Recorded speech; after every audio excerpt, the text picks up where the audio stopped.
But if someone is going to offer salah, and if a person asks him that, where are you going? And if he says he's going for brainwashing, or if he's going for programming, it will sound odd. Therefore, I personally do not mind if people use the word prayer for the Arabic word salah. But they should remember that salah is much more than merely to pray.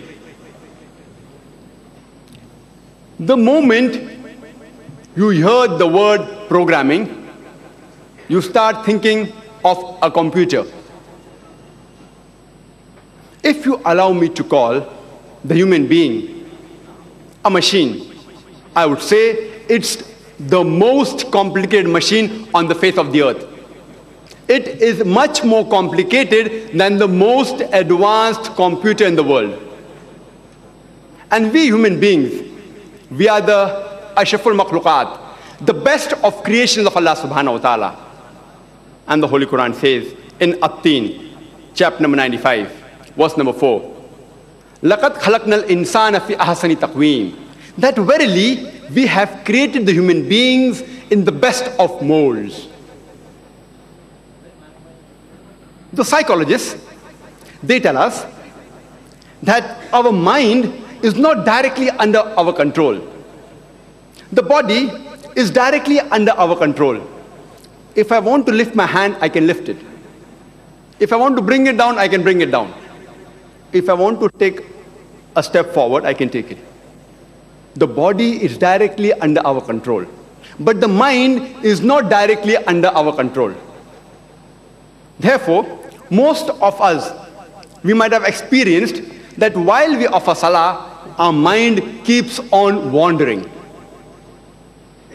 And suppose, if a student, after appearing for his examination, if he offers salah, he starts reviewing his examination paper in the salah. He starts thinking, answer I gave to question 2. Instead of this, I should have written that. If a businessman offers salah, he starts thinking that how much profit have I made today? How much goods did I sell? If a housewife, if she offers salah, she may start thinking that what should I cook for my husband? Should I cook biryani or should I cook pulao? It's very common that during salah, our mind keeps on wandering. Why does the mind wander? The reason is because our mind is empty. And a mind cannot remain empty. Therefore, it wanders. Most of the Muslims, they know the basic things that we recite in our salah. The Surah Fatiha and the few verses of the Holy Quran, or the short surahs of the Holy Quran, which we recite in the salah. We Muslims, we recite it so mechanically that even if you wake up a Muslim from the middle of his sleep and ask him to recite Surah Fatiha, he can do it 100 miles per hour. Bismillah ar-Rahman ar-Rahim, alhamdulillah rabbil alamin, maliki yawmid din, iyyaka na'budu wa iyyaka nasta'in. It's mechanical. And because it is mechanical, only a minute portion of a mind is utilized in reciting the mechanical portion which we know by heart. That is Surah Fatiha and the other verses of the Holy Quran.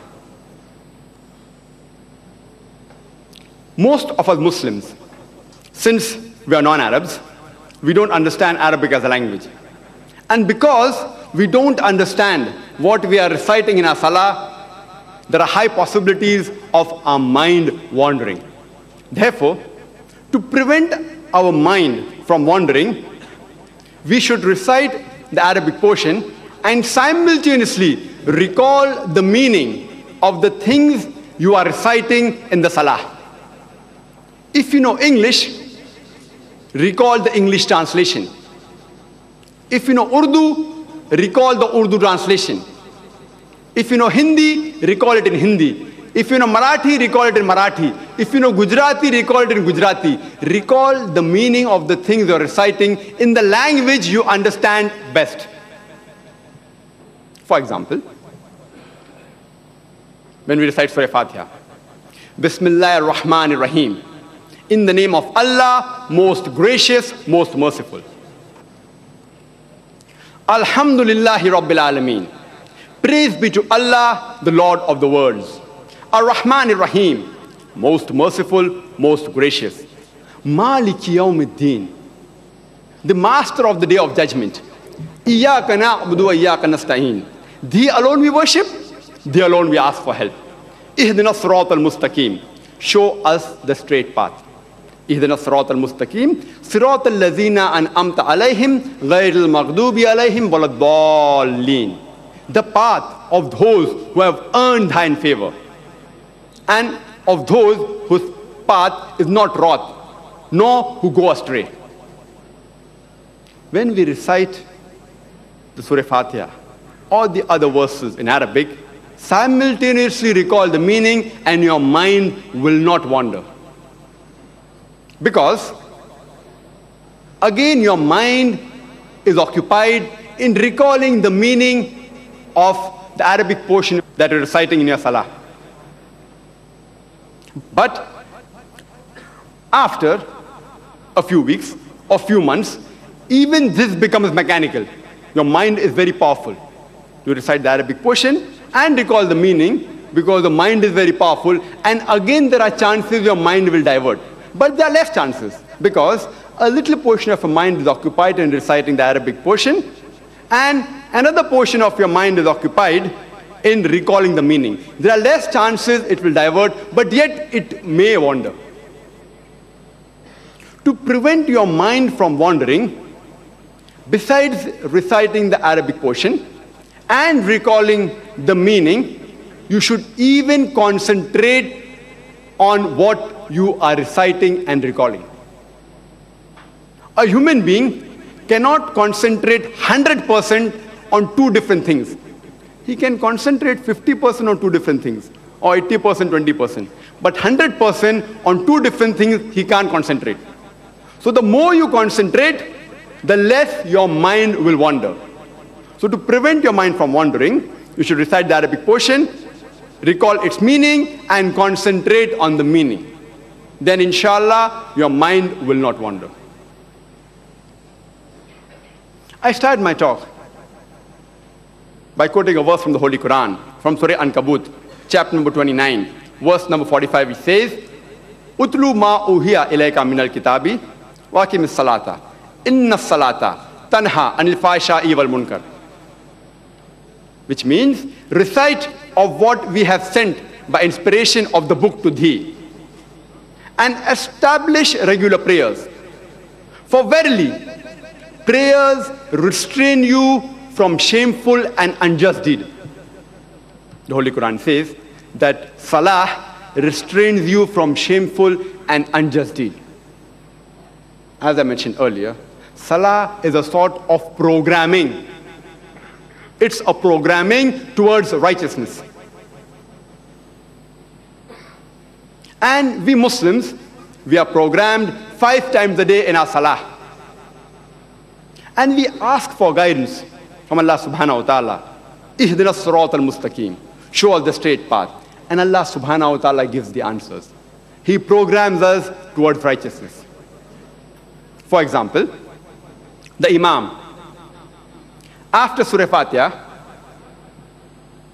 he may recite Surah Maida, chapter number 5, verse number 90, which says, Ya ayyuhal lazina amanu, O you who believe, innamal khamru wal maisiru, most certainly intoxicants and gambling, wal ansab wal azlamu, dedication of stones, divination of arrows, rijsum min amali shaitan, these are Satan's handiwork. Fashtanibu lalakum tuflihun. Abstain from these handiwork that you may prosper.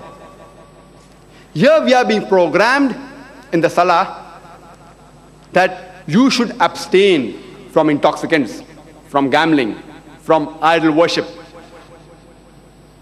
from fortune telling, because these are Satan's handiwork.